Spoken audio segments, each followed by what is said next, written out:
Hello, everyone, and welcome back to the Commander Clash podcast, where the Commander Clash crew talks all things Commander. And this week, we're talking about weird ways to ramp that actually work, at least in some decks. So that's our topic. Every deck in Commander, most decks, I should say, I almost said every deck, most decks in Commander need to be able to ramp, but some colors are a little bit worse at it than others. But we got some really interesting ways that you can get extra mana on the battlefield. But before we get into all that, we got a crew to introduce, and we got a small crew this week. Phil, he's out on vacation somewhere, but we're joined by Krim. How's it going today, Krim? Going all right. My cat is just hitting stuff. Okay. She knows it's podcast time every time. But other than that, it's pretty good. I'm pretty excited because, one of the hardest things to keep up with is green when it comes to Commander because, they can ramp the best, get ahead on resources. So I'm excited to see if we can talk about ways to do that in other colors and in weird ways. Yeah, and we're joined by a creative ramper himself in Tomer. Tomer, I'm glad I know you're off traveling and kind of doing stuff this week, but I really wanted to hear for this one because I associate weird ways to ramp with you. You have some good ramp tech. So how are you today? I'm doing well. I am also in vacation. I'm back in Canada for a week, and I saw that you guys had scheduled a podcast about weird ways to ramp. I'm like, no, not without me. No way. So I just assembled a setup very haphazardly to come in and talk about why mana rocks are terrible and you should run these weird, unconventional ramp cards instead. There are no mana rocks, I don't believe, on our list today. So those aren't weird enough for us, but we got some good ones. And the way we're going to do it this week, instead of just picking a few random cards, we're going to go color by color through the colors of Magic and Colorless and talk about, if you're playing a deck that's that color, here's some weird ways that you can ramp. But before we get to that, we got some sponsors today. Our show's brought to you by Foil Armor. Do you have problems with your foils curling? Well, Foil Armor is the ultimate solution for flattening your foils. It's a two-way humidity pack that you simply put inside an airtight container with your cards, and Foil Armor will absorb and release moisture, making your cards completely flat. Put it back in your storage box to keep your cards flat forever, and you can head over to foilarmor.com and use the code MTGGoldfish to get 15% off. Our show is also brought to you by Card Conduit, the easiest way to sell your Magic cards. If you ever get tired of the hassle as a buy listing, you can skip them with Card Conduit. You can use their curated service where you send in as many cards as you want with a buy list value of $1 or more and pay just a 5% service fee. And if you want to do a bit of work, you can use a sorted service where you list and sort your cards in advance and pay just a 2% fee. Either way, you're going to get a detailed report with the results in a fast payment once your order is processed. And you can even get another 10% off by heading over to cardconduit.com/MTGGoldfish. Card Conduit, it's the easiest way to sell your Magic cards. So thank you to our sponsors for supporting the show. And normally, it would be time for the comment of the week, but we're recording this podcast a little early this week because people are taking off for Magic Cons and so forth. So no comment of the week this week, but it'll be back next week. So make sure to leave some good comments and maybe we'll mention it on cast next time. So anyway, let's talk about weird ways to ramp, and we're going to start with an easy one. The best ramp color in Commander, pretty clearly green. So I think green has way less necessary weird ways to ramp because you can just play the good ways to ramp. But we have a couple cards we wanted to mention for greed. So Tomer, what do we have that's actually kind of a weird and unique way to ramp in green? So there's a bunch of ways that you can actually sacrifice creatures for mana. Typically, this is like a black thing, like literal sacrifice is a thing. But didn't you know that there's a really cool ritual that is very sacrifice adjacent in green? It's called Metamorphosis. It's 1 green mana. It's a sorcery. It says sacrifice a creature to add an amount of mana equal to the mana value of that creature. This mana, +1. This may be spent on adding 1 color. And you can only use it to cast creatures. That mana to only cast creatures. I read that very badly. But you get the gist of it. I got the gist. I didn't read the Oracle. Yeah.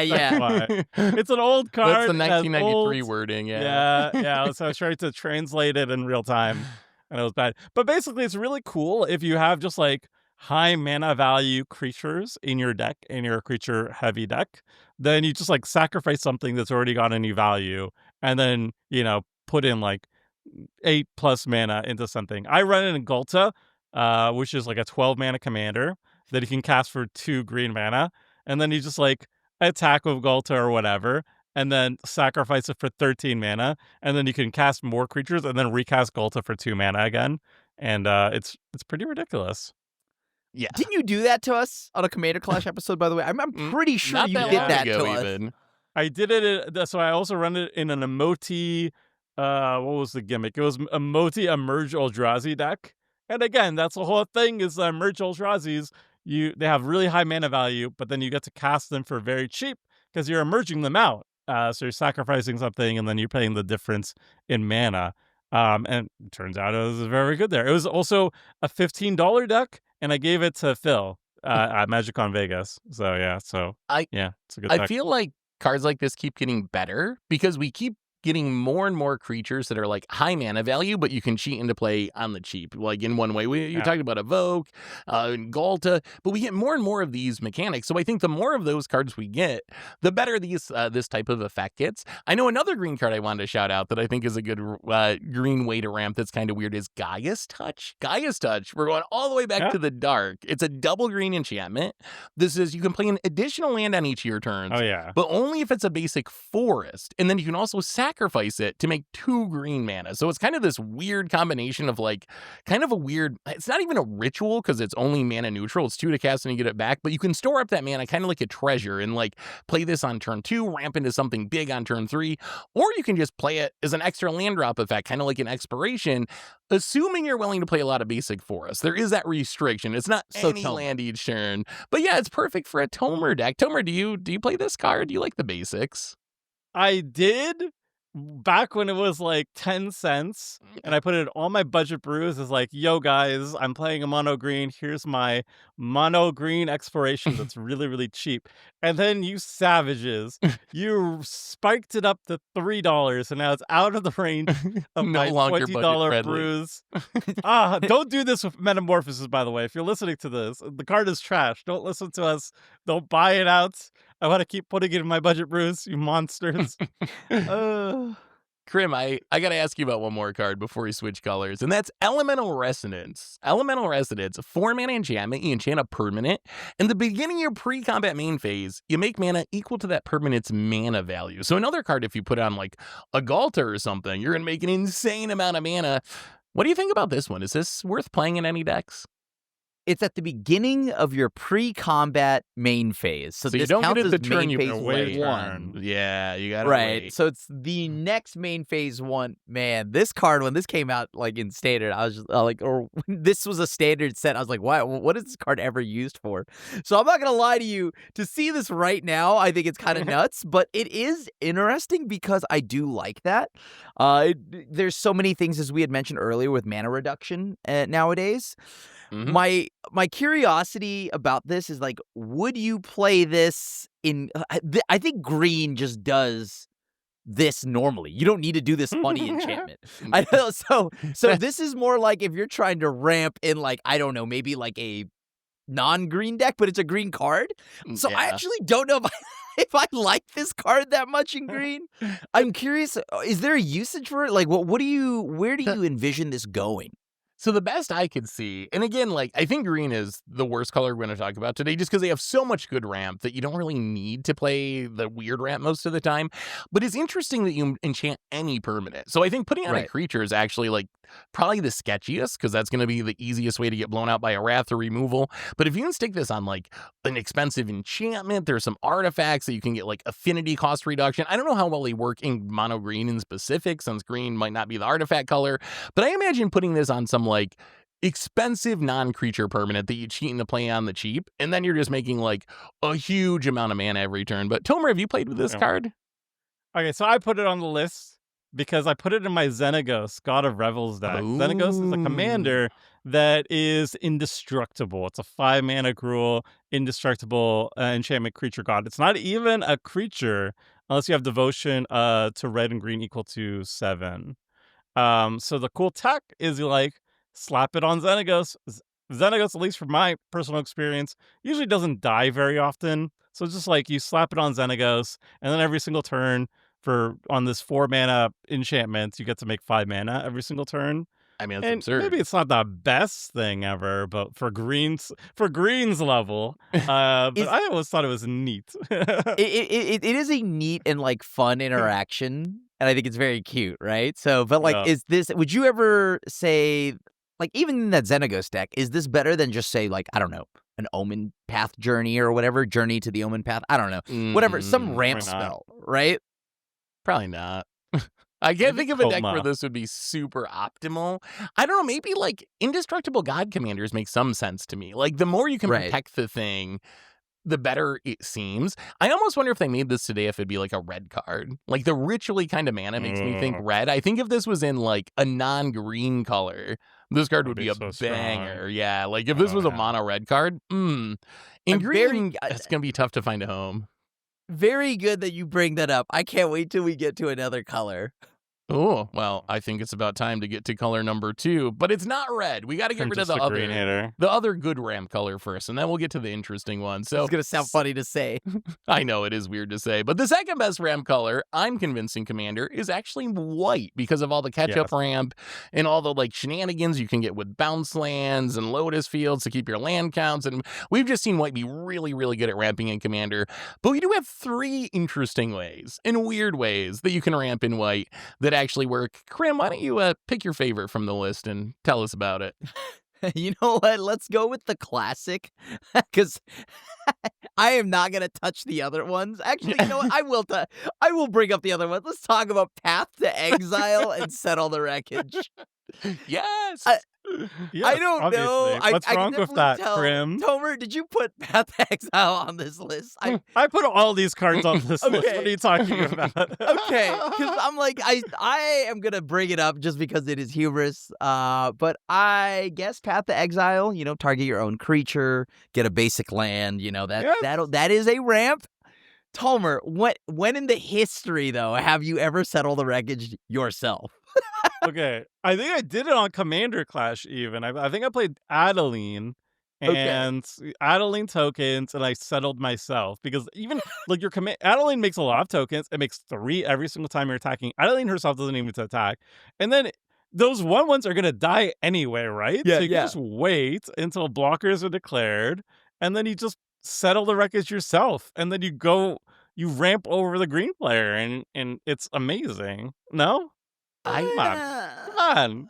I actually think this plan has gotten better recently. So you got to basically be some sort of token deck. Even better if your tokens are kind of temporary, right? And we just got a mechanic this year that makes temporary tokens immobilize. So I think these are really, really sweet. If you're playing Voice of Victory, you're playing like, we got the Precon Zergo that mobilizes. But if you're playing any of these mobilize cards, they're going to make these temporary tokens anyway. You can either path one of them and turn it into a ramp spell, or there is a window between after they deal damage and before they sacrifice themselves that you can take and just path and like get a ton of tokens off of it. So I think that mobilize is where I would want to play these cards most. I wouldn't play him in most decks, but in the right deck, I think he could actually be sweet. There's also like the Precon Commander Zergo. He mobilizes, and it's very sweet. And you want them to die in combat because then you get to draw cards.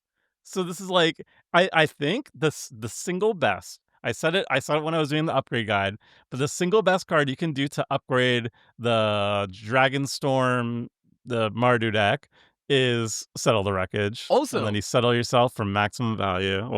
Like Settle is just a fun gotcha card. It's a card that I've started to try to slip into decks more. There's like obviously the iconic like Pro Tour pen trick moment with LSV from like a decade ago, but like Settle just leads to those interesting moments where people don't expect it. So even if you don't play it to ramp, you can play it to get your opponents, and every once in a while, maybe you get a good ramp spell out of it. Or open white mana. Is a hater. Or open white mana is like what cause trust issues, right? Do you remember that standard, Krim? Oh my god, it was like attacking into 4 open mana was so sketchy. You just don't. You just like you half swing, and then also like Wandering Emperor, right? So like 4 open white mana just means oh boy. All right, it seems like Krim cards 100%. Oh, fully. These are removal spells. I mean, they're ramp spells that double as removal. That's what I was seeing. I mean, I do play Settle, so that is fair, but not for the reasons you do. Oh, here's one that I think is actually really good in white, and that is brought back in fetch lands. So we've seen this on Commander Clash. I know you do this, Tomer. I think Richard does it in some decks.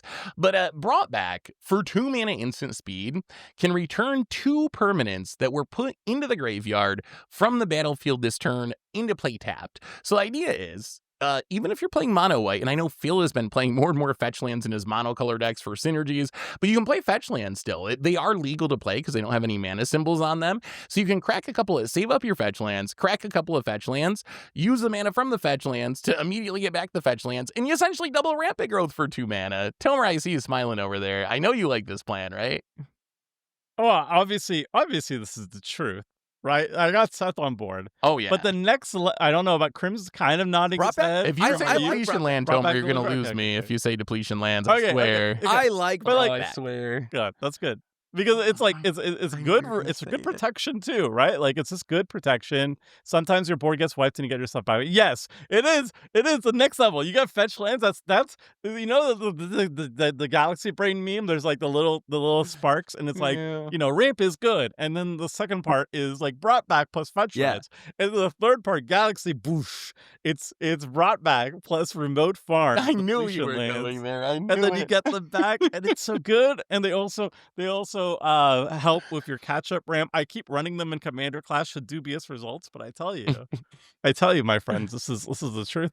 And I think the next level. Brought Back is also just a pretty good card. Like you said, it's wrath protection. Like if something dies to target removal, trades off in combat, you can get it back. So it's not a card that's like. One of the problems with some ramp spells, like take Rampant Growth or even Nature's Lore, like the best green ramp spells, they're really great early, but then late game, like, sure, you don't mind getting extra land, but it's not really great on turn 8 or turn 9. Brought Back gives you a spell that's really great early and is still very relevant in the late game, too, which I think is super powerful. And I also like Cosmic Intervention, which is just like for the entire board. You can foretell it for 2 mana early when you don't need it, and then later on you can cast it for the foretell cost for 2 mana afterwards. It saves your entire board. I like Cosmic Intervention. That's a very good card. That's a nice one. All right, our last white ramp, weird white ramp, actually kind of similar. So these are cards that flip into lands. Legion's Landing, Thousand Moon Smithy. Legion's Landing, 1 mana enchantment, and it makes a 1/1 token. And as long as you attack with 3 things in a turn, it flips into a land that makes white mana, even makes tokens. Thousand Moon Smithy makes a Construct when it enters. And then on your upkeep, you can tap 5 artifacts, and it flips into a land that can make more Constructs. I think these are just like really sneaky ways to ramp that people might not even think of as ramp, but they add an extra land to the battlefield. So in practice, they work like a ramp spell. Crim, you got to be on board with these ones, right? Thousand Moon Smithy, a lot harder to flip, but I am a fan of the fishing side quest from Final Fantasy. That one is much easier to flip. That one is much easier. One up. Fishing. It's actually side quest, catch a fish. Yeah. That one is, okay, for those that don't know, we'll read it to you. So it is at the beginning of your upkeep. At the beginning of your upkeep, look at the top card of your library. If it's an artifact or a creature card, you may reveal it and put it into your hand. If you put a card in your hand this way, create a food token and transform it, and then it just becomes a white land that you can pay 3 to sack an artifact, put a 1/1 counter on each creature you control. So I think this, to get to the cooking campsite, the name of the backside land, I think that is a much easier task to do than to assemble like 5 artifacts and then tap them and then, doing the Thousand Moon Smithy stuff. And it's also 1 mana cheaper. So I actually really like this card. No joke, I think cooking side quest catch a fish is a nice uncommon to ramp with. I think if you have top deck manipulation, then it's very good. I think if it doesn't like if you're just hoping for the flip blind, I'd be a little bit sketched out. But if you tell me you're talking a blind counterbalance, let's see the top card. Yeah, that's true. If you have the Crim luck, it's very good. If you think about the value, though, it's actually like, so for 3 mana, eventually, maybe it takes you a turn or 2 to do it, but you draw a card, you get a food, and you get a land. That's actually a lot of little bits of value. Yes, if you're only playing 30 hits or something, you got 30 creatures, no artifacts really in your deck. Maybe it takes 2 or 3 turns to actually flip it, which I guess as ramp makes it slow. If you play this on turn 3 and you get an extra land on turn 6, that's kind of late in the game. But I do like the amount of value that it gives. I kind of forgot about this card, but I think I'm going to try it in some of my creature artifact heavy decks and see how it feels. And then when it transforms, notice how it's not going to enter tapped. Oh, that's a nice Right. bonus too. So you will be able to use that land on the turn it gets flipped. I will say I think Legion's landing is actually very, very good as ramp because it's 1 mana. You really got to be a token deck or a go wide deck where you're like playing a bunch of creatures early. But in a deck like that, it can flip very quickly. Like you can be flipping this on turn 3 or something, and that's really fast. And it's only 1 mana to get going. So I think that one is maybe my favorite of the flip ramp in white. I'm gonna shout out my boy Thousand Moon Smithy to defend it a little bit though, because actually this is the one I run the most out of all the white flip lands. Yes, you have to tap. Okay, you have to tap 5 untapped artifacts and/or creatures you control. I think that's pretty easy to do in like token decks. Maybe you don't want to tap all them down, but I run in like Teysa, which is a clue deck. The latest, the Murders of Karlov mana Teysa. The clues are just sitting around. They don't mind being tapped. It's whatever. I run in Tetsun, obviously. It's a flip artifact land, so it's very good there. And I think it's also really good in equipment decks. Like I run it in my cloud culture deck, and like the equipments don't care if they're tapped or not. Sure. So you can just tap them around. And like a gnome struck is really big. It's just like a finisher. Like if you're pooping out gnome strucks, like that's your win condition right there. Like people are just gonna die to the random 10/10s that poops out. So that's why I like it. Like, it costs more mana and stuff. Smithy does work in the right shell, but I think side quest catch a fish can be more applied to more decks, general. Right? Because most decks will have a creature somewhere, unless you're me. But like, I would agree with that. I think Thousand Moon Smithy good, but you got to be an artifact deck. I think that side catch a fish, you got to have a bunch of creatures or artifacts, but I think that probably hits on like more decks could play it. All right, let's move on to the tough colors. We got the easy ones out of the way. Next up, we have the color that maybe is considered the worst in ramping, and that is blue. And we got a pretty good list here of weird blue ramp spells. Let's start with you, Tomer. Why don't you give us a weird blue ramp spell to get into? Why are you choosing me? Okay, just because this is a little bit oddball. Whatever. I still think it's playable in some decks. I was high on this card. This is years ago that I was high on this card, and y'all made fun of me for it, but I think it's still decent. Retraced Image, 1 mana blue sorcery. Reveal a card in your hand, then put that card into play if it has the same name as a permanent in play. So basically, the idea here is you're like mono blue or whatever. You have a bunch of islands. You play an island, turn 1, you tap it, you play Retraced Image, you put another island to play. That's simple. It's basically half the mana of an Explorer. You don't get to draw a card, but it does the same thing. I think this card is still pretty dang sweet. I run it in Spellslinger decks. Mono blue Spellslinger, which is like very narrow, but I think it's still cool. What are you guys saying? Would you run this in mono blue? I have tried it. I think it really comes down to how you build your mana bases. So if you're going to do this, you got to be a basic believer or a deck that's like playing High Tide and you want a bunch of islands anyway. If you're playing a Richard mana base where you're playing like, I'm mono blue, but I only have 8 islands, this is never going to work. But if you're playing a Tomer mana base where you got like 20 or 30 islands, then I think the card's really good. I would also add Mitotic Manipulation in, which is kind of the same thing, except it's a 3 mana sorcery. And you look at the top 7 cards of your library and can put one of those cards on the battlefield if it has the same name as a permanent. So it kind of is the same way, right? As long as you already have an island, this can find you another island for 3 mana, which I know 3 mana ramp 1, not great compared to like Cultivate or something, but we're talking mono blue here. Mono blue, beggars can't be choosers. Do you play these cards, Krim? Have you tried these? Every time I think about adding Retraced Image, I just don't. I don't know why. You know what I mean? Like, it's just like, I'd rather have a Consider. Right? It's risky, whereas like a Consider, I will always find at least I get Surveil and then dig another card deeper, right? So I think there is a home for this card. I like it, though. It is a fun card and very cool if you get to pull it off early, right? Like, I love that. So, but yeah, like more often than not, I'm just very worried about this. It's like a very bad top deck or something like that. And I don't know. I like it, though. I think it is cute. It's very funny in mono blue, but I would not play this if you have less than 25 islands.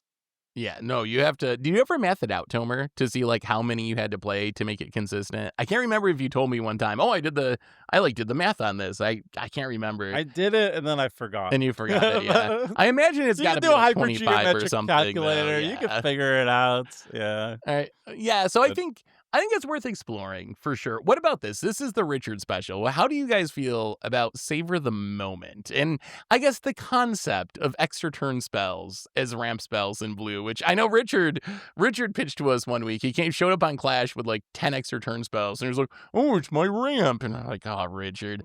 But Savor the We're Moment. like, thank God we killed him early. Yes, or else seriously. the YouTube comments. Yeah, how do you that looks so bad though? Like if I'm just like, hey, by the way, I'm just gonna cast Nexus of Fate. All Next right, is well, my it's like, ramp well, It's time stretch. It's explosive vegetation, you guys. It's like, no, not really. I will say, Savor the Moment is the most justifiable because it's 3 mana. You get an extra turn after this one, but you skip your untap step. So really, it kind of is 3 mana blue explore almost, where like you get an extra draw step, you can play an extra land, but you can't really make use of the rest of your stuff. Do you think Savor the Moment's actually legit as ramp? Like, is a 3 mana explore even good enough in blue? okay, if we were gonna go with ramp spell. I Ramp, yes. really putting the air quotes around ramp here. This is obviously going to be good because if my Farseek or whatever, my Explorer can take an extra turn and give me another combat, yeah, I love it. But like, I am curious how often Richard casts this just to get to land number 4 before somebody else, right? Like if I go on 3, cast this, play a land, pass, like I feel like that is never the case with an extra turn spell. I've seen him do it. I think at least once. I but think I like, saw him yeah, once. it is the fairest way, and also comes out earliest, which I think is important for ramp. Like you don't generally like. Okay, if you ramp a little bit in turn 7 or something, it's not as valuable as like ramping on turn 2. And so this one comes out on 3. So I think that's pretty good. And obviously, as all extra turn spells, they scale very well. Like if you suddenly have like a vigilance creature, ways of untapping your stuff, maybe some planeswalkers, who knows?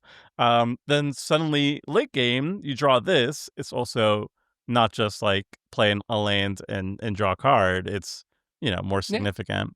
Get more value out of it, for sure. Yeah, I think it's an interesting idea, at least. Tomer, what else do we got in our blue list as weird ways to ramp? You didn't put it on, but I need to talk about my boy. I'm sorry. I'm go for it. derailing everything. It's Whir of Invention. Oh, It didn't make the cut. yeah. I think this is actually the best. I said blue ramp. Best Blur. blue ramp. it's triple blue and X for an instant that says improvise. So your artifacts can help cast a spell. Each artifact you tap after you're done activating mana abilities pays for 1 mana. And then you can search your library for an artifact card with mana value X or less, put it onto the battlefield, and shuffle. So for 3 mana, if you have an artifact land in your deck, for 3 mana, instant speed, you ramp out an artifact land. That's simple. If you have like a indestructible land that taps for 2 mana, perhaps, like a bridge, then it's mana fixing even on instant speed. But then the other thing is that it can also just grab anything else. So for 3 mana baseline, you can get a land easy. But, you pay 1 more mana, you can like get a Soul Ring onto the battlefield or whatever utility, and then it goes on from there. And then if you're in an artifact deck, it gets even better. But like, this is probably my most played blue ramp spell, I would say. Yeah, it is a good one. That was just oversight that it didn't end up on the list. But no, Whir of Invention is great. The more I theorize and think about artifact lands in Commander, the more I become convinced there's some of the best weird ways to ramp in like multiple decks. I know like we're just talking about in blue. Using them is a ramp spell. In red, I know Tomer use them with Cleansing Wildfire as a ramp spell. You can copy them, like a copy artifact can just copy an artifact land, and that's kind of a blue rampant growth. There's even like a prototype portal. You can imprint an artifact under it and make a copy of it for its mana cost. So if you imprint an artifact land, it's just 0 mana tap, make an artifact land, and you can do it every turn. The artifact lands open up a lot of synergies that you wouldn't have with any other land. So I think artifact lands are like sneakily one of the best weird ways to ramp in multiple colors, actually. I am so curious because like I myself get very scared on anything that pulls artifact lands. I don't even like putting artifact lands in my deck. Yeah. Because they always get blown up, right? Just passively. Like, it's, I'm going to play Rex Sage. I don't know. I'm going to just target Nothing that. to target. So, but I do like Whir of Invention because the instant speed, right? Like the Whir of Invention, now that is a card I think is a sweet ramp spell. But I am the player that is like always like, but what if I held on to this and I just got my True. I don't know, my 5-drop artifact or something, right? So I very rarely, unless I am in a very bad way, will I ever like demonic tutor for a land. Right? So True. Desperation. I find it hard to. I don't think of it like traditionally as a Whir of Invention as a ramp spell, but you're right. It is, and it can do that. Just like Cord can go grab me like a mana dork, right? So I do like this card, and I think its versatility. Now this I would say is closer to an actual ramp spell than like an extra turn spell. So I would choose Whir. I like Whir.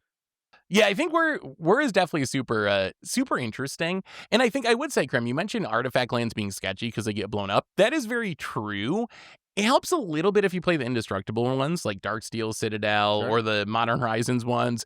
You still get got by like Karns and Stony effects that stop you from activating the abilities on artifacts, so there's still risk, but it gets around some of the risk.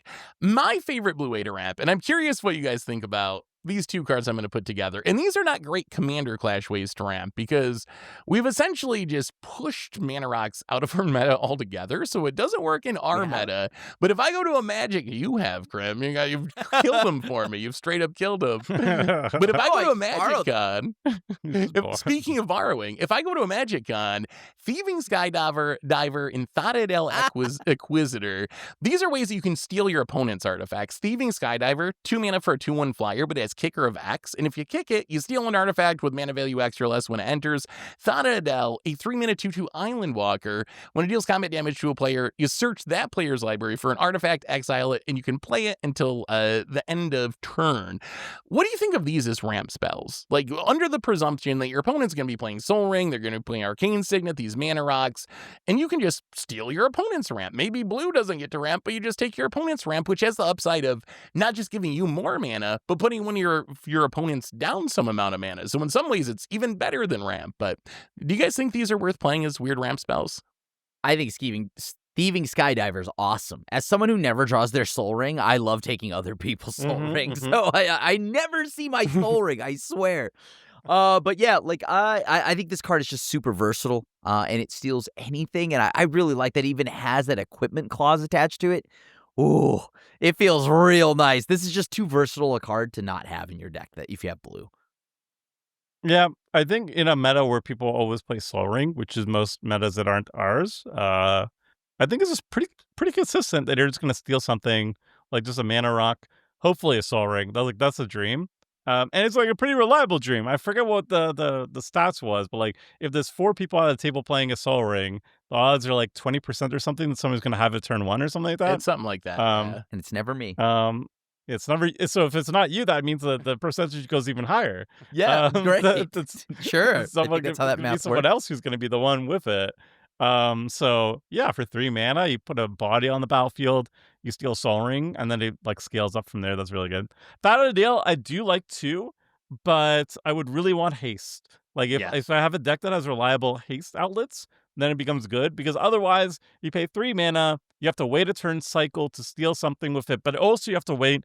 You have to hope that somebody has an island. Not the biggest deal, but like that needing an island, your opponent's having an island, and also needing haste for it to attack the turn it comes out is a bit. So it's more narrow. But Thieving Skydiver, I think you could just like throw into any blue deck and be like, yeah, I'm going to steal Soul Ring or a mana rock or whatever. It's fine. That one's really good. Thada Adel's a card I played a ton like 10 years ago when I was first getting into Commander. It was kind of a blue staple for me. If you go back to like the first Moto seasons of Commander Clash, I would always play that card in my blue deck. Don't play it as much anymore, but I still think it is a reasonable card. Maybe not quite up to the power level of 2025, but not that far off. Anything else quick on blue before we move on to red that we didn't cover here? Energy tap is just like Metamorphosis and Sacrifice. You tap, but you don't have to sacrifice a creature. You just tap the thing, and you make mana equal to the mana value. It's only colorless mana, though. That's the downside, but you don't have to sacrifice it, which is good. The rituals they printed in the early days of Magic are so wild. They're just like, oh, tap a thing and make mana equal to its... They never print cards like that anymore, but in the early days, like, every color can just, like, make a ton of mana. Yeah, but it's high mana value, so people and you couldn't cheat on mana value as much before too. Yeah, That's you were more of a casting recent your thing. Ebony Rhino You for actually have to 7 spend mana or that mana, something. yeah. Yeah. And then the flip lands, Search for a Zacantha, I play a Oh, yeah. lot. I play that card a lot. But also, there's like the Everflowing Well or something like that. It's like 3 mana, mill 2, then draw 2. And then when you From have like Ixalan, right? descend, yeah, when you like descend 8 or something, you have like 8 permanents in your graveyard. It flips into a sweet land. I run both of those like probably the most out of all of these on the list. But what about the blue O'Hare? Do you run O'Hare hold on, that Teak card or whatever kind it of is? slaps. That card is like good. actually It is kinda good, but is it ramp? If you have instance, yeah. You know what? Yeah.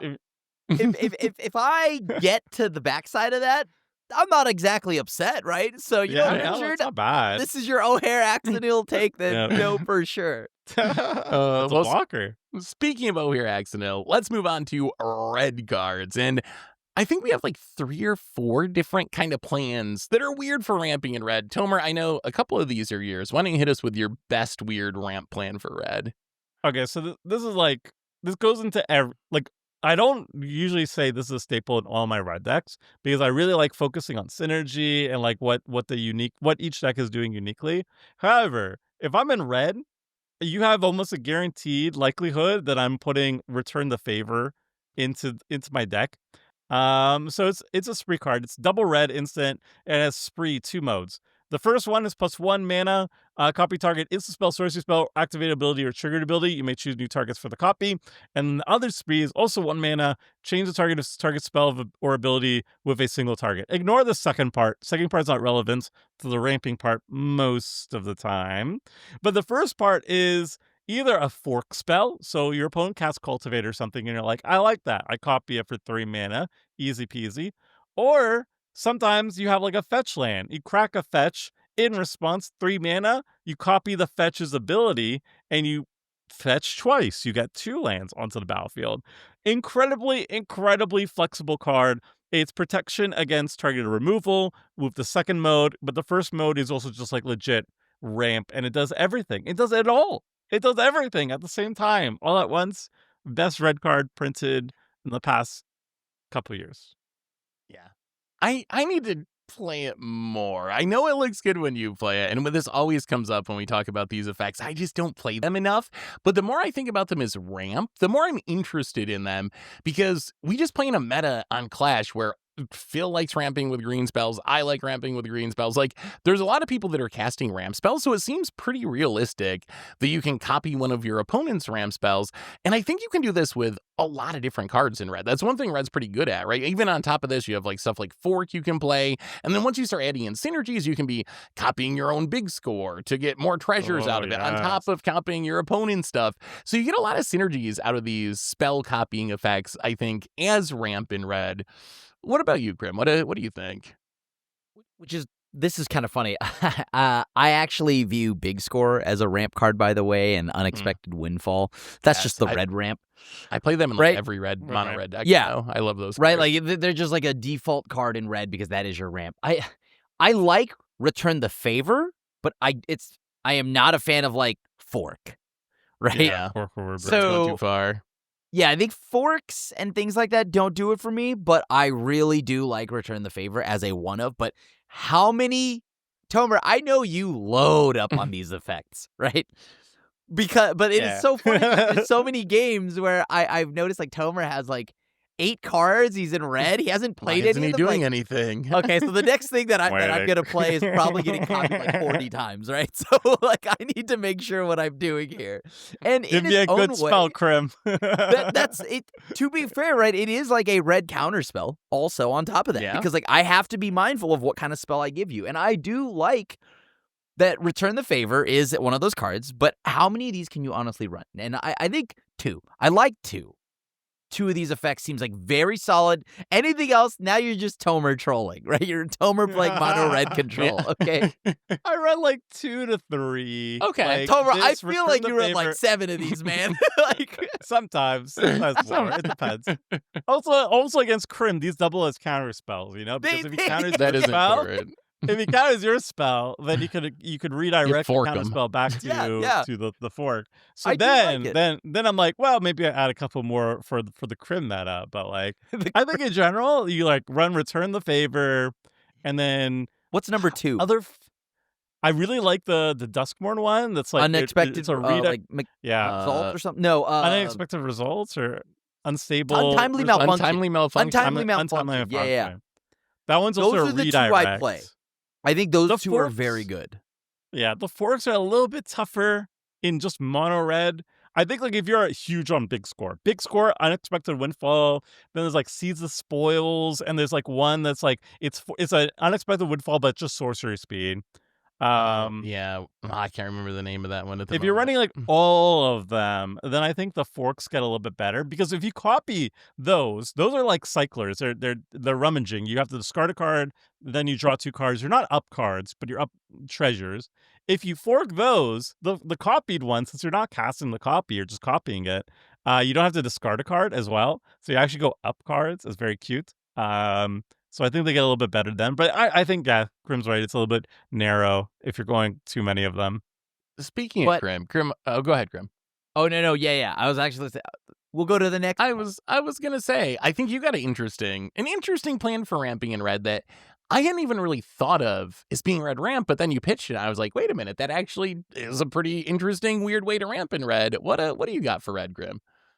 Okay, here's what y'all think about this. So, 2 creatures, right? And it's Electro, Assaulting Battery, 1 red, flying. You don't lose unspent red mana as steps and phases end. Whenever you cast an instant or sorcery, you get a red, and then when it leaves, you may pay X, and when you do, he deals X damage to target player.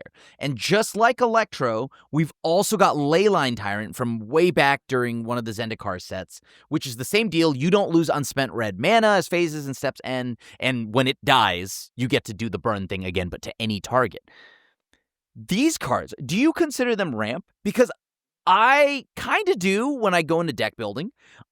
Even if I can't proc like Electro, right? Let's say I don't even cast that many instants of sorceries, and I'm mostly a creature deck. That doesn't change the fact, though, that I could store up mana. And I really like these store up mana creatures because they get awkward because they kind of force the hand of removal heavy decks, right? Because they're kind of powerful, and now Richard would say that this is exactly why they would suck, because they do draw attention from the table, a little bit of ire here and there, but I like that you could store up mana on these things, and I don't have to commit much more to the board because I assume if you have a sweeper, you'll just blow this board up or remove this creature on its own. And I think that's where like Electro also gets a little interesting, because Electro is like an updated version of Leyline Tyrant, and all it checks is that it leaves the battlefield as opposed to dying. So I really like these 2 store up creatures. Well, do you consider them ramp? Yeah, I do. I think I do consider them ramp. Now, I've never really thought about it before until we're doing this podcast, but I think they are ramp, but I think they're a little different than like a Rampant Growth style ramp effect. If I wanted to play these, I would play them as ramp, but I would play them in a deck where I thought that I could take advantage of them within like 2 or 3 turns. I wouldn't play these as cards that I would expect to sit out for the entire game. Like Rampant Growth gives me a land that's always going to make 1 extra mana. I would want to play Electro and use it like ramping into doing a big thing the next turn or the turn after, like in a relatively short time frame, just because I'd be too worried about it getting wrathed away eventually. So I think in the right deck, they definitely can be very powerful ramp spells. Would I just play them in any red deck like I do Big Score? Probably not. I want to be built around them a little bit, but I think in the right deck, they can be very good ramp. I think so. I don't really consider storage, like I would call these like storage lanes, not storage lanes, storage creatures, where it doesn't put you up mana, but you get to hold on to it. I think, well, Electro is straight up ramp though, because its ability triggering on instant sorceries, it makes mana. So this is like straight up ramp for me. But if it's just like letting you store it, I think I would want it in particular in like draw go crim decks, basically, or like you want to hold up all your mana, right, for interaction. Like I imagine like if Crim was playing Electro, he'd have like all the big scores. Maybe this would actually make him a fork believer too, because like you could hold up mana for your forks and your epic plays, but then if nothing happens, you just like tap all your mana anyway, and you store up the mana. So it's not like you've wasted that turn holding up your instance and interaction. and then you can just keep holding it up. And also, I think the removal ability is kind of like a deterrent where, like, yeah, your opponents have to deal with it eventually, but who's the one who's going to do it, right? Like, because They're gonna somebody's take going to the have to deal with damage. Electro, and that person's going to take the damage, right? You can use it politically. So you can kind of politically hold the table hostage a little bit, where, like, like, I nobody love wants to be those the kind person. of cards. Yeah. Yeah, your opponents will be like, I'm not going to blow it up, therefore I'm not going to get hit by this. Like, there's an implicit understanding there. So I think that's really, really effective, and it's really good at enabling draw-go decks where you want to hold up a lot of cool interaction, but not necessarily need to feel obligated to spend it every single time. Like, you wait for the right opportunity, and if you're not using those spells, you could just, like, tap your mana, and they have a lot of mana available. You didn't waste that mana. It's that anime scene, like in Dragon Ball when they're just charging up the whole Yeah. time, right? And it's just like Yeah. whoever messes with you, especially with Electro, who only cares that it leaves the battlefield, Yeah. you're probably Yep. just gonna Kamehameha them, right? So He's swords proof. Exile doesn't stop the ability. I really like Yeah. it. I think Electro is incredible, by the way. I think that card is so good.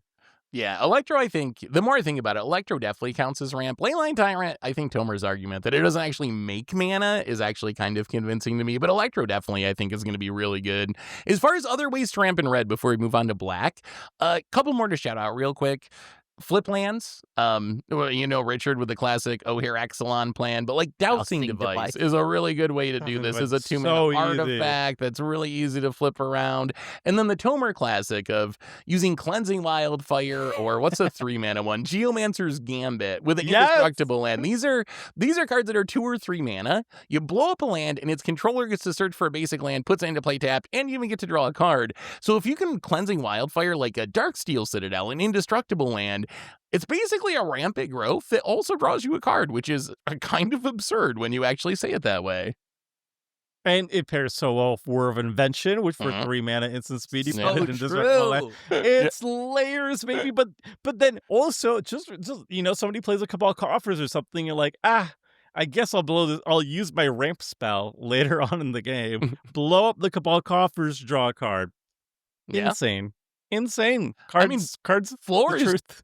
2-mana cycling, right? Worst case, Yep. you don't want the card. You just fire it off and draw a new card for 2 mana, which is not that bad. We need like 4 more of these. But Yes. then, yeah. Then you could actually build a whole package out of it. Yeah. Right now, we just don't have enough of them. Well, let's move on to black, which I gotta say is maybe the most disappointing color on our list today. We have a couple of cards there, but they're kind of all doing the same thing. What are those cards doing, Tomer? What is the black weird black ramp plan? Black's really good at sacrificing creatures for mana. So we mentioned Metamorphosis, but black has like the OG, which is just straight up sacrifice. You sacrifice a creature, 1 black mana, instant. Additional cost to cast a spell, you sacrifice a creature, add an amount of black equal to the sacrifice creature's mana value. So you sacrifice a big thing, you make a bunch of mana. There's also a favorite of mine that I've been running in so many decks. Please do not spike this card. I will be very angry at you. 2 mana, Soldavi Adnates. 2 mana, creature human cleric. It's a 1/2. You tap it, sacrifice a black or artifact creature, add an amount of black equal to the sacrifice creature's mana value. What's this other one? Hazel's Brewmaster? Is this the same thing? Well, Krim will you get tell us me to what that that one in a is. minute. Yeah. Burnt Offering was the other one. Burnt Offering. Is 1 mana, sack a creature, add mana equal to its mana value of red or black to your mana pool. So basically sacrifice, but you can make red mana if you want to. I think these cards are good. The only thing I would say, I think they're probably worse in black than Metamorphosis is in green, maybe, because I feel like green has more high mana value creatures that you can cheat into play on the cheap. I think with like sacrifice and stuff, am I wrong, Krim? I see. What are you thinking? Are they actually better in black? That's Like so I wanted to talk sacrificing about this stuff. in Metamorphosis when Tomer was talking about it. So I have a Venom deck, right? And it's all about just getting stuff into the graveyard. Black actually has the most efficient and cheap ways to get like those big bodies, Death Swarm Husk or something like that, right? That are like 8 mana, just 5/5, 1 less for every creature in your graveyard, right? Black actually has a lot of those kind of creatures. And to get like 6 mana in black or red or 8 mana, obviously green has like Diamond Weapon and a Ghoul Swarm or whatever, Ghoul Tree, but Yeah. I feel like black has a lot of those too. And so if you're in Golgari, you are actually primed to have all the cheap big creatures, and you can make so much mana in bursts. So I love Burnt Offering and Sacrifice, and I actually think those cards shine. I would say black would be able to use these sacrifice a burst of mana spells better than green. I guess black also gets reanimation, which you can Yes. reanimate something big and then sacrifice it to get a bunch of mana off of it. So yeah, I guess in the context of like reanimation and so forth, graveyard synergies, maybe it actually is even better in black. We've also gotten a lot of not cards that necessarily have like can cheat on mana value by just like straight up casting them, but like Evoke was a mechanic that Yep. like works really well with this. But also more recently, we got in Edge of Eternities, we got warp creatures. Yeah. So if there's any good warp creatures in your deck, these cards get a little bit better with them. You warp them in for their cheap cost, and then you sacrifice them, and Yep. you get to add mana equal to their total mana value, which is usually significantly higher. You Black's could just got say some Bygone emerge too. Colossus. Bygone, yeah. I mean, we saw Yeah. Crim popping up. Bygone It was Colossus, so yeah, good. Bygone Colossus. Not with this synergy, but yeah, that card's sweet. Crim, speaking of you got an interesting way to ramp in black too. What did you add to the list here? Okay. So I have added Hazel's Brewmaster. This is 3 and a black. It's a Squirrel Warlock, and it's a 3/4 with Menace. And when it enters or attacks, exile up to 1 target card from a graveyard and create a food token. Foods you control have all activated abilities of all creature cards exiled with Hazel's Brewmaster. So if you were able to, like, let's just say, find a mana dork or something like that in a graveyard, all your foods can now just be mana dorks that can't be board wiped away unless it's like a Vandal Blast. So if you were able to like pick off, I don't know, a Dryad Arbor or any of those mana dorks, and remember, Mono Black has access to colorless mana dorks in the Leaden Mirror, all the mirrors and whatnot, so you can eat those up. And this is a weird way to go about it, but the reason why I would go through all the hoops just to get that is because Hazel Brewmaster is also what I love in Commander, and it's responsible graveyard hate. So you get to kind of merge all of it together. And as we've seen in currently in standard, activated abilities are only just getting more prominent and more interesting as the game continues to put new cards out, right? So giving all those food tokens, like that ability, is kind of nice. And let's say they remove your Hazel's Brewmaster, it's not like it's unheard of for you to get this card back, but on top of that, it's not unheard of for you to it's also just good value to have a bunch of food tokens to pop. So that also checks another box we all talk about, in incidental life gain. So I think this card does a lot. I think it does too. I think the think card it's is like- really explosive and can do some big things in Yeah. a food deck. I don't know how hard it is to set up to consistently be ramp without really building around it. It might be a little bit random, but I think it's a really powerful card. And I think when it is ramp, because it works with any food token and not just the one it makes, you can make a lot of mana. Mm-hmm. Yeah. I think it's for Mono Black, everything, a lot of it is tied to graveyard or sacrificing. Hazel's Yeah. Brewmaster, it's just so heavily on that. When I'm thinking unconventional ramp, I'm thinking Pawn of Ulamog. You sacrifice something, you make an Eldrazi spawn. There's a 4-mana version of Pawn of Ulamog that does the same thing. There's Pitiless Plunderer. Whenever you sacrifice, you make a treasure, and it's just layers upon layers of that stuff. And that's what black is really good at. It's either sacrificing or utilizing the graveyard in cool ways. Also, I remember Crim play Tevil's Judgment, and I remember that also made treasures. Yep. That was pretty sick. Songs of the Damned is a big ritual as 1 black for each creature in your graveyard. Yep. For 1 black mana, so that could be a whole bunch. And then I didn't add this before, but I'm just thinking about it right now because I was scratching my head because we had a short list. But Spoils of Evil, you choose an opponent for 3 mana instant, and you make a colorless mana, and you gain life for each artifact and creature in that person's graveyard. Game that can make a lot of mana and make you a lot of life. So it's quite. Homer gave me this card. I forgot it. One of the events we had gone to, and you're like, Crim, I think you should check this card out. This is for you. And you just gave me this. So I still have that Spoils of Evil.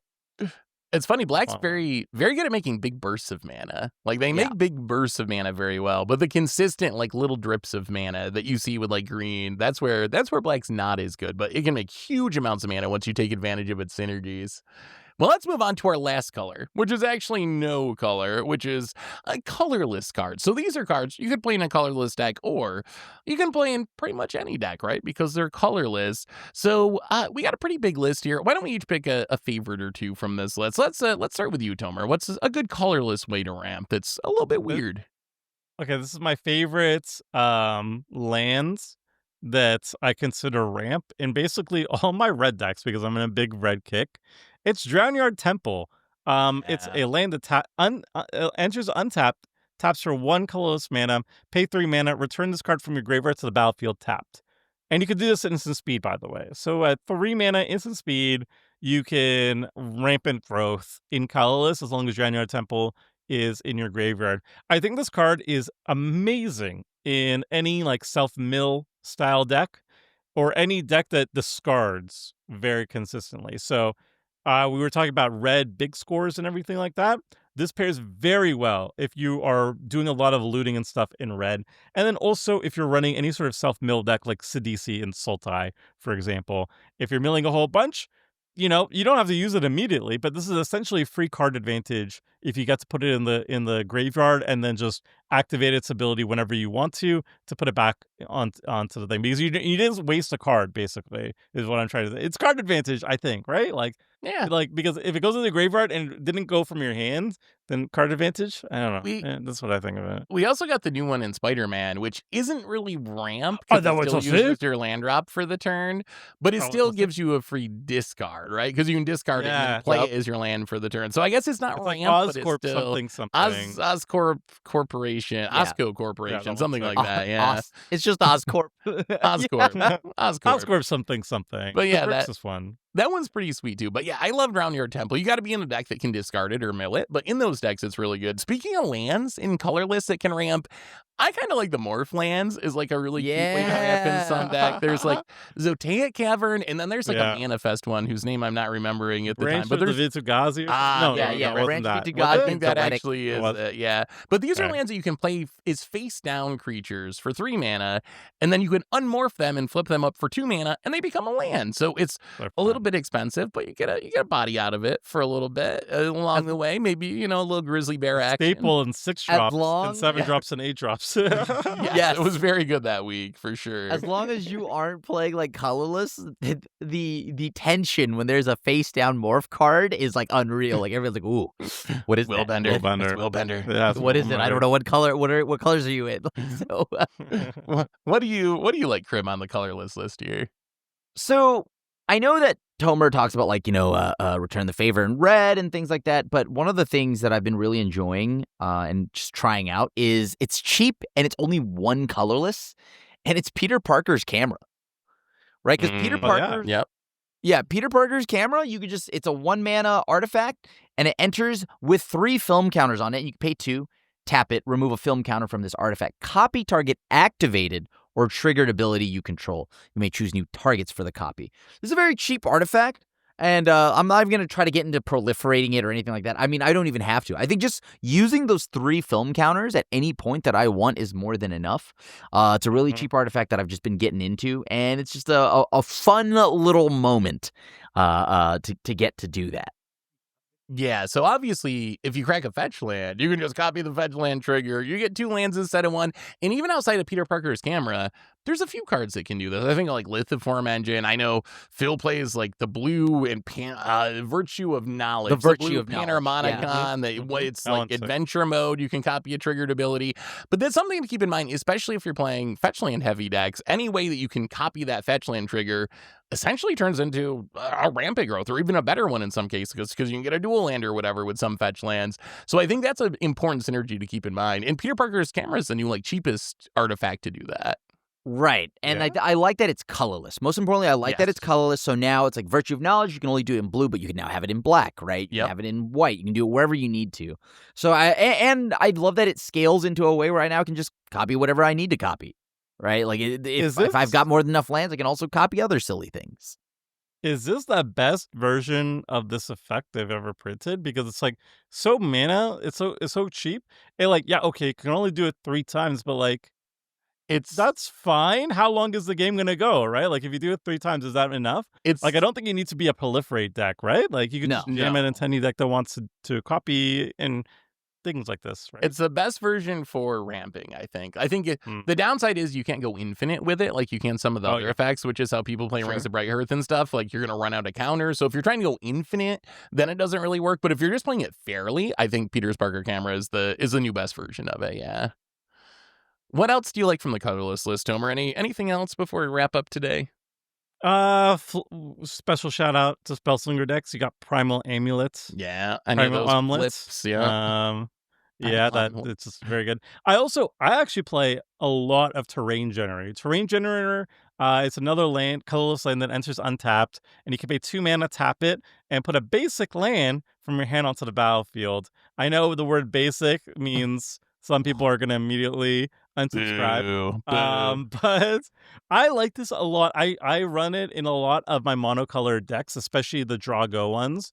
It's like an all-star in my Toshiro deck, which is very much draw go, and it's very much like it runs basically all the swamp mana doublers. So getting swamps on the battlefield is very, very important to me. And Terrain Generator works really well in a draw go strategy because you can just like hold up your mana, and then if you don't want to cast your spell to interact with your opponents or whatever, you just ramp out a land, and it's pretty chilled. And I like it. For players like me who hate basics, there's also Horizon of Progress, which Yes. is from Modern Horizons 3 Commander. It does the same Good thing, there. except you got to pay 1 more mana. The land on the battlefield mode is 3 instead of 2, but you can also sack it to draw a card, so you get a little bonus there. But that's essentially the same thing, a little more expensive, but works with non-basic lands. Krim, there's one other one I got to bring up because I think of you when I see this card, and that's Oblivion Sower. Oblivion Sower, that's kind of Krim ramp, right? Yeah. It's obviously 6 mana, right? So this isn't like, turn 2. You got to get all that land to get to 6 mana. But more often than not, when I resolve this, and like depending on how much I exile in the game prior, and when I already run like Ghost Vacuum, I cannot stop shouting out Dauntless Scrapbot. I play these cards so much already. I feel like it is odd, like Oblivion Sower just does so much work. On 6, I cast it. The lands don't even enter like tapped or anything like that. So you can almost just go again right then and there. And I don't know. I kind of like Oblivion Sower as a way to catch up against all of the decks that are just going wild. The only problem I have is that now I'm kind of tied to the person I stole all their lands from, right? That is Yeah. the only If you kill problem. them, you lose the You don't wanna land. kill them. Yeah, that is kind of a problem. We've seen this card be very good, though. I feel like we had a game this season where someone cast this in a ramp like a ridiculous amount with it. Was it Graham? Like a blind flip. There was nothing in Exile for Oh, and he just hit already 4 lands, lands. and he hit like 4 lands. I'm like, what the heck? This is the same guy who like blind. What was the? Let's is open it, the way. Let's yeah, open the coin way flipper with guy, a and body. he, like omniscience off it. This is the luckiest man. Yeah. alive. He's Blind the wild counterbalance gamer. I'm rewarded. You have to be some sort of graveyardy exile-y deck, though, Yeah. right? You wouldn't just play this fairly to look at 4 cards and hope for the best, probably. Unless you have But- Crim Unless you Okay. got the Crim. Crim does have, like, you remember when you won all those coin flips with the extra turn, like, Yeah, the no, 3 or like, whatever? like, You have the most not like Croc insane Summer or luck. anything. You just like did it one time and got like omniscience on the battlefield. Like, oh. I think And we looked at the stats and it was like less than 1%. Yeah, chance like, of this that doesn't happening. happen. 5, Unless 6, you're- 7, It's and like 8 MTGO, like- episode, right? Like I straight up copy. I just target Seth and I hit your 2 biggest like draw spells and ramp spells. Oh, Okay, yeah, cool. that was Oh, my brutal. Oh, yeah, the Crim Uh, luck. And then the comment section obliterated me. They're like, "Oh, why did you counter that trigger?" Because like, I didn't think he would hit the absolute best card in Seth's entire deck. Yeah, how do you I didn't expect think that? that. But Anyway. regardless of that, though, one final touch is that I do think Yeah. if you are playing and building Yeah. like responsibly, you have graveyard hate. You have lots of things that are exiling across the way. And if you're Yeah. gaming like I am and you're playing Ghost Vacuum, you definitely get to just single-handedly pick and target lands whenever you need. And I think that you don't think much of it, but as we start exiling more, right, just the years to come, then I think it's going to be more relevant than you would think. Just like Dauntless Scrapbot, you don't think much about it, but if I go Scrapbot on 3 and then Oblivion Sower on like 6 or whatever, there's a good chance I get a couple of lands automatically just from whatever Scrapbot hit. I think Scrapbot's great. I just didn't even think of it because I just didn't think it was that weird. It reminds me of like Solemn. That's like conventional ramp. It's like a really good ramp spell, but it is really good and it's new, so people might not really be aware of it. But it's like 3 mana for a 3/1, and you make a lander token. You can sack to ramp at growth, but you exile everything as it enters from your opponents. Yes. Also, right, their graveyard. You get the Tormod's Crypt effect on top of it, so it does combine with Oblivion Sower. Yeah. I have one last one. What's your last one, Tomer? Because I was like, my goodness, how did I not mention it? Talon Gates of Madara. Is this be considered a ramp? Yes. It's a land gate. It enters untapped again for some reason. When an ETB's target creature phases out, it taps for colorless. You could even mana fix with it by paying 1 and tapping it. But you could pay 4 mana and just put it from your hand onto the battlefield at instant speed. It's so ramp, baby. This is like one of the most incredible lands they've printed in a while, right? Like, it's insane. Oh, the card's so insane. The only problem I would say is I feel like people hold on to it too much. I think it's not ramp as much as it should be because people get in the trap of like, oh, this is going to be my protection spell on turn 10 or something. When you should, I think a lot of times if you don't have anything else going on, just get it out on turn 4 and let it ramp and figure out another way to protect your board later. I'm definitely guilty of missing a land drop just to keep it. Just so I know it's so tempting. Same I with am guilty of it. I can be like that. I'm so guilty of it. I'm just like I have nothing better to do. I'm gonna like Whir of Invention. That's the difference between me and Krim is like it's 3 mana ramp. You know, like sometimes I'll hold on to it if I need to, but Krim's like. We're different. Krim also has a way better win percentage than me, so maybe I should be listen. Krim's got to Krim a little bit more. Krim's got a way better win percentage than everyone this season. Maybe I'm just doing it wrong. And all of it is like blind luck, and I love that I'm just like it's not even calculated. Like I'm just stumbling my way into things. All calculated. Yes. Anyway, everyone, those are our weird ways to ramp that actually work, at least in some decks.